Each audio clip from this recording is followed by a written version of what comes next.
तपाईको सिम कार्डमा भएको एउटा त्यस्तो फिचर जुन तपाईले अहिले युज गर्नु भएन भने तपाईलाई पछि पछुतो लाग्न सक्छ। म कुरा गर्दैछु सिम लक फिचरको, जसले चाहिँ तपाईको यदि फोन चोरी भयो हरायो भने पनि तपाईको मोबाइल ब्याङ्किङबाट पैसा लुटिनबाट तपाईलाई बचाउनेछ। सँगसँगै तपाईको सामाजिक सञ्जालका एकाउन्टहरू दुरुपयोग हुनबाट पनि तपाईलाई बचाउनेछ।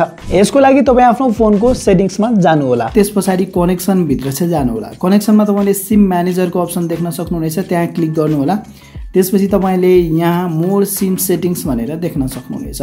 अब चाहिँ तपाई यहाँ सिम कार्ड सेक्युरिटी भित्र जानु होला। तपाईले यहाँ चाहिँ मेरो दुईवटा सिम भएर दुईवटा अप्सन चाहिँ मैले देखिरहेको छु। अब तपाईले यहाँ लक सिम कार्डमा क्लिक गर्नु होला र डिफल्ट रूपमा चाहिँ तपाईको पिन 1234 हुन्छ, त्यसलाई चाहिँ यहाँ डायल गरिदिनु होला।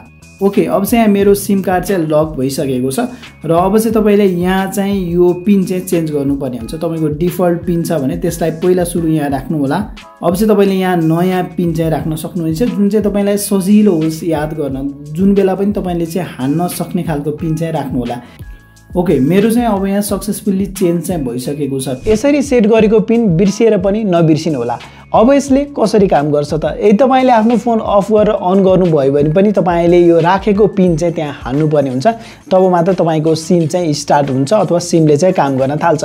अथवा तपाईले अफ नगरिकन सिम कार्ड झिकेर अर्को फोनमा राख्नुभयो भने पनि त्यो बेला चाहिँ तपाईलाई यो पिन जुन छ त्यो चाहिँ मागिनेछ, अनि मात्र तपाईको चाहिँ सिम कार्ड चल्छ। कन्टेन्ट कस्तो लाग्यो र अर्को भिडियोमा के बारे जान्न चाहनुहुन्छ मजाले खुलेर कमेन्ट सेक्सनमा लेख्नु होला। सँगसँगै यस्तै भिडियोको लागि फलो गर्न नभुल्नु होला।